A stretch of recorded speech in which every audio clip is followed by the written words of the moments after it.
Hello everyone. तो कैसे आप लोग? उम्मीद करते हैं आप लोग बहुत बढ़िया होंगे।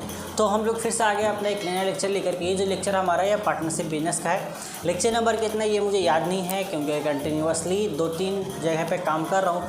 यानी कि हिस्ट्री के भी लेक्चर्स अपलोड हो रहे हैं, मैथ्स में सिंपल इंटरेस्ट हो चुका है, अभी पार्टनरशिप बिजनेस है। देन इसके अलावा मैं अभी नया मैथ्स का चैप्टर पे काम कर रहा हूँ। तो लेक्चर नंबर कितना है ये मुझे याद नहीं रह रहा। जब अपलोड करूँगा तो उस टाइम तो देख कर के अपलोड करना होगा, उस टाइम लिखना पड़ता है कि कितना लेक्चर नंबर है। खैर तो उस वक्त हो जाएगा। फिलहाल आपको मालूम है कि अभी आप कितना नंबर लेक्चर देख रहे हैं, तो आप बता सकते हैं मुझे। तो हमने जो आपको पिछला कहानी छोड़ा था वो छोड़ा था हमने क्वेश्चन नंबर 11 तक। वहाँ से हम कहानी को आज कंटिन्यू करेंगे। खैर उससे पहले एक बात बताना चाहता हूँ आपको। मैंने ऐसा सोचा है कि हर एक लेक्चर में अब मैं एक हदीस आपको बताऊँगा। इससे क्या होगा कि यहाँ पर हमारे अल्लाह के भी जिक्र होता रहेगा, जिससे हमारे लेक्चर में पढ़ाई में हमारा और ज़्यादा बरकत होगा। अब अगर बहुत से लोगों को हदीस का मतलब नहीं पता, तो पहले वो मैं बता दूँ आपको।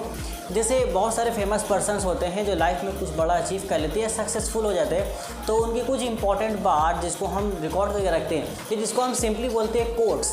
अब बहुत सारे इंसान कोट्स आपने पढ़ा होगा, एपीजे अब्दुल कलाम जी का कोट्स पढ़ा होगा, रविंद्रनाथ टैगोर जी का पढ़ा होगा, आइंस्टाइन का पढ़ा होगा, बहुत सारे लोगों का पढ़ा होगा। तो वो कोट्स क्या होते हैं? बेसिकली कुछ इंपॉर्टेंट बातें होती है, या उनकी लाइफ जो वो अपने लाइफ को थ्रू सीखते हैं वो बताते हैं, उसी को हम लोग कोट्स बोलते हैं। सिंपल उसी तरीके से, सेम उसी तरीके से हमारे नबी ने जो अच्छी बातें, जो प्यारी बातें जो हमें बताई है, उन्होंने जो हमें सिखाया है, उन्हीं सारी बातों को हम लोग हदीस बोलते हैं।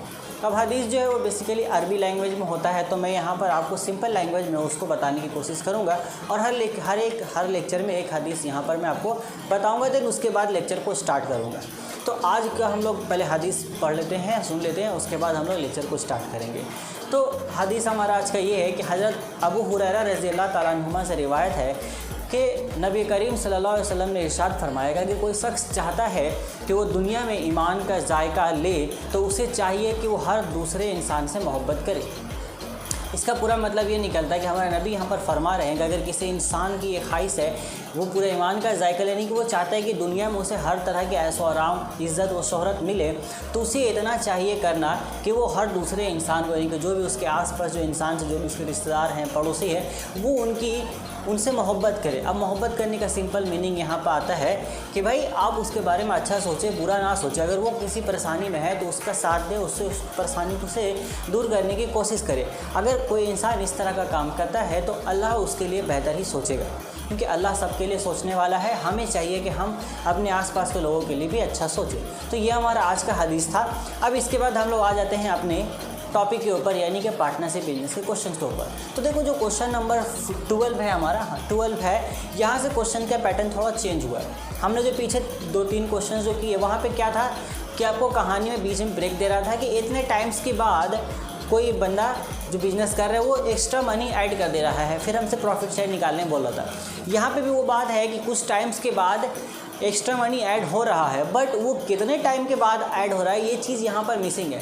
पहले के क्वेश्चन में ये मेंशन किया जा रहा था कि कितने टाइम के बाद पैसा इन्वेस्ट हो रहा है, बट यहाँ पर ये चीज़ मिसिंग है कि कितने टाइम के बाद पैसा इन्वेस्ट हो रहा है। तो सिंपली हमसे वही पूछेगा, जो वो मिसिंग कर रहा है, जिसको गायब कर रहा है, उसी चीज़ को वो पूछेगा। तो कितने टाइम के बाद पैसा को इन्वेस्ट किया जा रहा है, यहाँ से हमसे वही पूछा जाएगा। तो 12 नंबर क्वेश्चन में कुछ ये हमारा कहानी है। ठीक है, 13, 14, 15 ये 3 जो क्वेश्चंस आगे आपको मिलेंगे, ये तीनों ही अलग टाइप्स के हैं। तो हम लोग चारों क्वेश्चंस को अलग एक सेपरेट वीडियो में निपटा देंगे। देखिए, तो क्वेश्चन नंबर 12 हम पढ़ते हैं। आपको भी एक काम करना है, किताब निकालना है। आपका किताब कुछ इस तरह का दिखता है, इस किताब को आप निकाल लीजिए और निकालने के बाद क्वेश्चन नंबर 12 पढ़िए। पेज नंबर 204 में है। क्वेश्चन में है आपके पास, Arun and Ajay started a business jointly by investing 24,000 and 30,000 at the beginning of the year, but after a few months Arun invested ₹12,000 more. After a year the profit was 14,030 and Arun received the profit share of 730. After how many months, तो अरुण ने कितने महीने के बाद invest किया है, आपसे ये सिंपली सवाल पूछा गया है। तो देखो यहाँ पर चूंकि हमें ये नॉलेज नहीं है कि कितने महीने के बाद पैसा इन्वेस्ट होगा, बट चूंकि एक्स्ट्रा मनी इन्वेस्ट हुआ है, तो जो स्टार्टिंग में जो पैसा दिया गया था अरुण के थ्रू, हम उसको सपोज करेंगे वो पूरा 12 महीना अपना सेपरेटली उसको लेके हम चलेंगे। और जो एक्स्ट्रा पैसा उसने दिया, मान लेते हैं एक्स ईयर्स के बाद उसने, एक्स मंथ्स के बाद उसने कुछ एक्स्ट्रा पैसा उसमें ऐड किया होगा, तो अब वो जो एक मंथ्स का टाइम पीरियड है, उस टाइम पीरियड में सिर्फ वो एक्स्ट्रा पैसा ही हम लोग कैलकुलेट करेंगे। जैसे यहाँ पे देखते हैं, मैंने किया आपके लिए। जैसे अरुण का इनिशियल इन्वेस्टमेंट था हमारा 24,000, तो हम इसको पूरा 12 महीने के लिए कैलकुलेट कर रहे हैं, जो कि हमारे पास 28,000 ये आ जाता है, 2,88,000। देन आप मान लेते हैं कि Arun has invested ₹12,000 more for x months के लिए इन्वेस्ट किया होगा, क्योंकि हमें मालूम नहीं, तो हमने यहाँ पे कंसिडर कर लिया कि एक्स मंथ है। अब आप कुछ भी यहाँ पे लिख सकते हैं, एक्स वाई जेड कुछ भी। तो एक्स मंथ्स के लिए किया, तो एक महीने के लिए 12,000 था, तो एक्स मंथ्स के लिए कितना होगा, 12,000 इंटू एक्स कर देंगे हम। तो अरुण का इनिशियल इन्वेस्टमेंट ये था, फिर बीच में उसने ये किया, तो टोटल कितना हो जाता है, इनिशियल और जो बीच में उसने ऐड किया दोनों को हम जोड़ देंगे, तो ये टोटल हमारा हो जाता है। अब उसको वैसे ही छोड़ देते हैं। देन एजॉय का हम बात करते हैं, तो एजॉय का टोटल इन्वेस्टमेंट 30,000 है इनिशियली, बीच में उसने कुछ भी एक्स्ट्रा पैसा ऐड नहीं किया है, तो ये हो गया हमारे पास 12 × 36, हम मल्टीप्लाई कर लेते हैं, 3,60,000। यहाँ तक क्लियर है। अब आपको क्वेश्चन में दिए गए कि टोटल प्रॉफिट है आपके पास 14,030 रुपये, ठीक है। अब अरुण का प्रॉफिट शेयर आपको दिया है कि टोटल प्रॉफिट इतना है, और अरुण को जो मिला है वो मिला है 7,130 रुपये। तो जब मुझे टोटल पता है और अरुण का पता है, और अरुण के अलावा एक ही पार्टनर उसका है जो कि है एजॉय, तो हम टोटल में से अगर अरुण का प्रॉफिट को माइनस कर देते हैं, तो हमें ये जो मिलेगा, ये हमें किसका प्रॉफिट शेयर मिलेगा, ये हमें सिंपली एजॉय का प्रॉफिट शेयर मिल जाएगा। यहाँ तक क्लियर है कहानी। आगे बढ़ते हैं। हम ये चीज़ जानते हैं, we know that ratio of profit share is equal to ratio of capital investment. ठीक है, जो कैपिटल हम इन्वेस्ट करते हैं, अभी देखो, अभी तक हम शुरू से लेके एंडिंग तक जो करते हैं, यार याद करो, हम लोग क्या करते हैं, जो भी कैपिटल इन्वेस्ट हो रहा है उसका ही रेशियो निकालते हैं, और उसका रेशियो को ही यूज़ करके हम प्रॉफिट शेयर को कैलकुलेट करते हैं। तो यहाँ पर हम ये बात क्लियरली बोल सकते हैं, चूँकि कैपिटल जो इन्वेस्ट है उसका रेशियो के थ्रू ही हम प्रॉफिट शेयर निकाल रहे हैं, तो यहाँ पर हम ये बोल सकते हैं कि जो आपका रेशियो ऑफ कैपिटल इन्वेस्टमेंट है, इन्वेस्टेड है, जो कैपिटल इन्वेस्ट का जो रेशियो है वो एक्चुअली में क्या है, रेशियो ऑफ प्रॉफिट शेयर के बराबर है। हम लोग यहाँ पे ये चीज़ क्लियरली यूज़ कर सकते हैं। अभी पूरे के क्वेश्चन, पीछे इतने क्वेश्चन हमने बनाए हैं, सब में हमने ये काम करते आए हैं हम लोग, तो हम लोग वही लिखे, simply ratio of capital invested is equal to ratio of profit share. तो यहाँ तक आप पहले उतार लें, इसके बाद हम लोग आगे कहानी बढ़ाएंगे, क्योंकि हमको पता, देखो इसका भी कैपिटल पता है, इसका पता है, दोनों का रेशियो लेंगे, देन दोनों का प्रॉफिट शेयर का भी हमको रेशियो ले लेंगे, तो हमें सिंपली आंसर आ जाएगा। चलिए इसको उतारिए, उसके बाद हम लोग आगे बढ़ते हैं।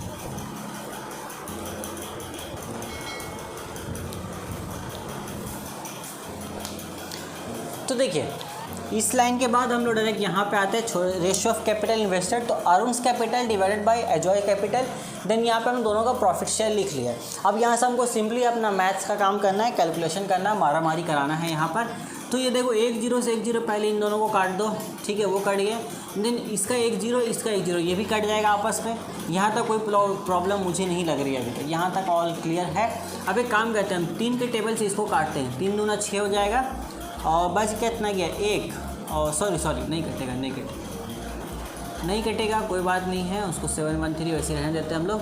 अब यहाँ से हमें क्या करना चाहिए कैलकुलेशन के लिए,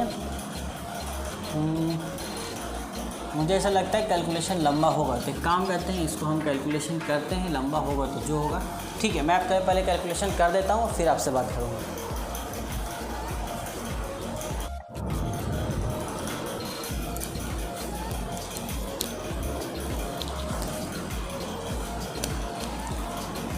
हाँ, तो देखिए यहाँ पे हमने आपके लिए कैलकुलेशन कर दिया है। हमने यहाँ सिंपली किया कि हमने 1000 दोनों में से ऊपर कॉमन ले लिया है, तो 1000 बाहर आया, यहाँ पे 3 0 था, आपस में मर के ख़त्म हो गया, यहाँ पे कहानी ख़त्म। देन इसके बाद कोई रास्ता मुझे दिखा नहीं, तो मैंने क्रॉस मल्टीप्लिकेशन कर दिया है। क्रॉस मल्टीप्लिकेशन करने के बाद यहाँ इतना ये सारा बस मल्टीप्लिकेशन किया और कुछ भी नहीं किया। फिर इसको उधर लेके गए, माइनस करके इतना नंबर आया है आपका, ये हमारा चला गया है नीचे। अब ये जो आपका आया है 5796 डिवाइडेड बाई 828, तो ये हमारा 7 बार में पूरे तरीके से कट जाएगा। अगर आप 828 को 7 से डिवाइड कर देते हो, तो देखो 7 8 56 का 6, 5 बच गया, 7 दूना 14, 14 5 हम लोग 19 का 9 लिख सकते हैं, 1 बच गया, 7 8 56, अरे कितना हो गया 57, 57। तो ये हमारा क्या होगा, ये नंबर इसको 7 बार में काट देगा, यानी कि x हमारा कितना आया, x इज इक्वल टू आया हमारे पास 7 ईयर्स, आंसर आ गया। यानी कि 7 महीने के बाद अरुण ने एक कैपिटल को इन्वेस्ट किया होगा, इस यानी कि 12,000 रुपये जो उसने ऐड किया है एक्स्ट्रा, वो 7 महीने के बाद ऐड किया था। अब अगर यहाँ पर आपको कोई शक हो रहा है, तो शक ऐसा हो सकता है कि किताब में आंसर दिया है 5 मंथ्स, है कि नहीं। अभी मैंने भी चेक किया आंसर आने के बाद, तो किताब में 5 मंथ्स है, मेरा आंसर 7 मंथ्स आ रहा है। तो यहाँ पे देखो दो ही पॉसिबिलिटी, या तो क्वेश्चन में कहीं कुछ गड़बड़ है या फिर आंसर जो बुक में दिया वो कहीं कोई गड़बड़ है। क्योंकि जैसा क्वेश्चन दिया है उसके अकॉर्डिंग मैंने क्वेश्चन को सॉल्व किया है, जैसा इसका क्वेश्चन को सॉल्व करना चाहिए उस तरीके से, उसी पैटर्न से मैंने क्वेश्चन को सॉल्व कर दिया है। क्वेश्चन के सोल्यूशन में कहीं पे भी गड़बड़ी नहीं नज़र आई मुझे। तो या तो क्वेश्चन में कहीं पे डाटा कम दिया है या फिर आंसर ही गलत है। तो जैसा क्वेश्चन में दिया था उसके अकॉर्डिंग हमने सॉल्यूशन किया, तो हमारा आंसर 7 मंथ्स आ रहा है। आप भी इसको लेके चले। और अगर आपको ऐसा कहीं मालूम चलता है कि क्वेश्चन में कहीं कुछ गलती है तो आप कमेंट करके जरूर नीचे बता देना, फिर मैं इस क्वेश्चन के सोल्यूशन में करेक्शन कर दूंगा। तो आज के लेक्चर में बस इतना ही। इसको आप पूरी तरीके से उतारिए, अच्छे से प्रैक्टिस कीजिए, इसको अच्छे से समझिए। हो सकता है तो इसको 5 बार के बजाय 10 बार प्रैक्टिस कीजिए, लेकिन आप प्रैक्टिस जरूर कीजिए। हम लोग बहुत जल्द मिलेंगे अपने अगले लेक्चर में, जहाँ पर हम डिस्कस करेंगे अपने क्वेश्चन नंबर 13 को। तब तक take care, till then good bye.